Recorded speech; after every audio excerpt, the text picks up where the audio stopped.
dough has been in the oven at 500 degrees for 25 minutes in a Dutch oven with the lid on it. So I'm gonna go ahead and pull it out of the oven and take the lid off and bake it for like 20 more minutes. And so I'm gonna show you all what it looks like right now, kind of halfway through the baking process. So this is what the bread looks like. Like I said, we're halfway through baking. So I'm gonna pop it in for another 20 minutes and then I'll show you all the final product. 5 minutes left on my sourdough bread. So it's looking a little brown on top. And honestly, this is only the second loaf that I've baked, and I don't know how dark you want it on top. It just makes me a little nervous to let it go much longer than that because it's already pretty brown. I'm gonna come over here and get you all in the Dutch oven so you can actually see what it's looking like as I just pulled it out of the oven. So it just came out of the oven, like I said, and you can see that it has like these darker areas right here where it's been scored. I think that's just your personal preference for as how long you want to leave it in there for it to brown up. Some people do squirt or spritz water on their loaf before they put it in their oven because it has that steam factor whenever you put the lid on top of the Dutch oven. I have not squirted or spritzed my loaves with any water, but I may try that because I don't think I want it to be quite as brown as the last two have been. But I mean, just as far as the general scoring goes and just the shape and color of the loaf, I'm pretty happy with it.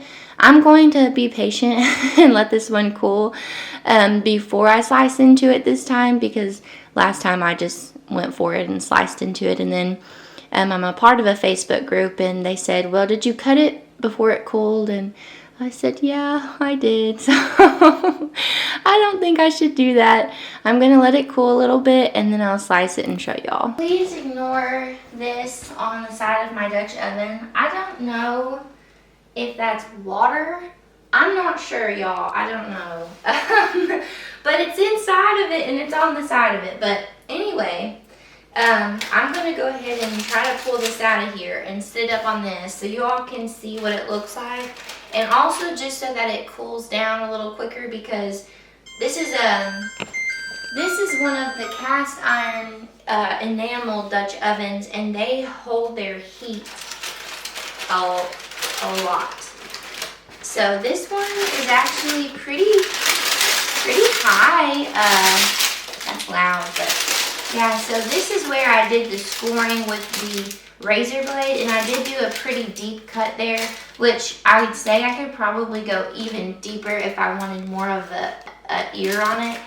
And then over here I'll zoom in and show you all where I did a little bit of some scoring up top, but I can see, I mean, it's not perfect, but I mean, for my second loaf of sourdough bread, I will take it. And like I said, I'm going to try to be as patient as I can and just let it cool this time and see. So, but I think it looks really promising, so we'll see.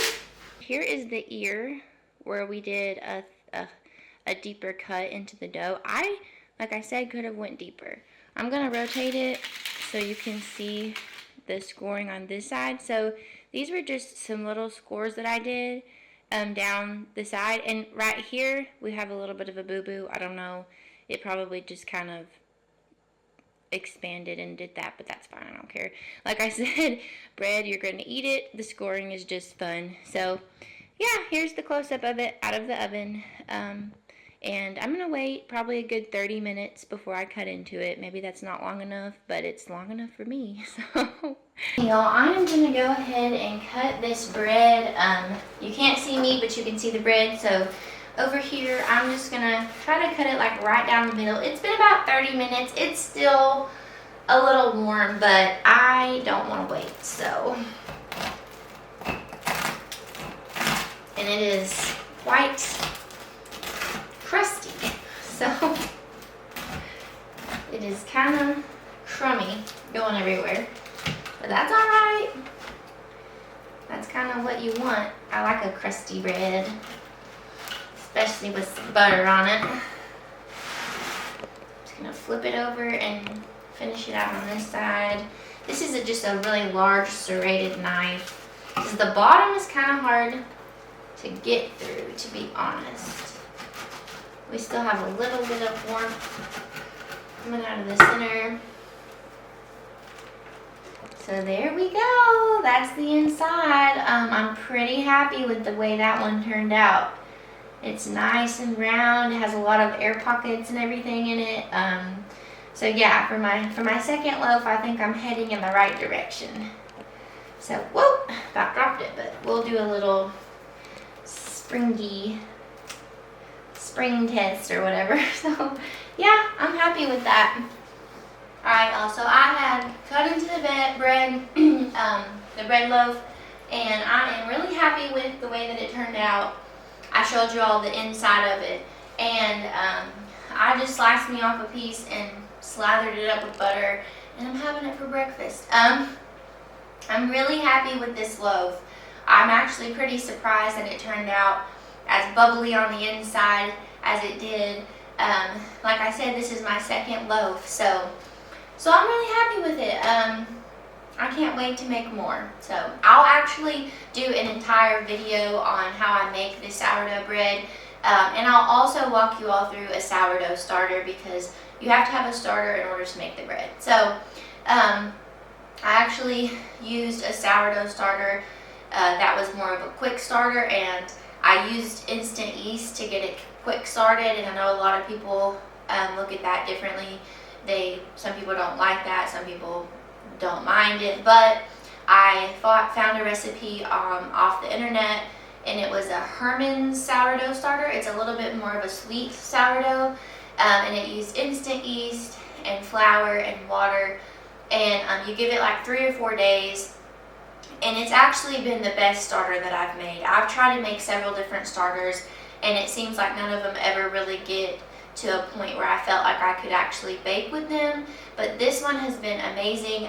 I've been keeping it on my counter in this jar and feeding it every day, and honestly, what I've been doing, and something that I've learned about sourdough, that it was really overwhelming for me in the beginning, because I just felt like that it had to be so precise and so perfect. But after I joined a sourdough group on Facebook, I learned that it's really just about the smell and the look of the starter, and if you can see those bubbles coming up on the sides of your starter, is your sourdough starter rising after you feed it the flour? How much flour and water are you feeding it? And something that I have learned over the course of getting this one going is I've done a couple of dry feedings where I've just put flour in and mixed it in, and I think that has really helped my starter be active and bubbly. So like I said, I did use kind of a quick starter recipe, and I know maybe some people would rather do it a longer way or the old-fashioned way, but I've had this for three or 4 weeks now, and so to me it's done its thing. It's stayed alive, it's been active and bubbly. I've kept it on the counter, I've been feeding it, so it's still a sourdough starter. It still makes bread. It just was a little bit easier to get started. So I will share that recipe with you all at some point, and I'll do an entire video on just how to make sourdough bread alone. So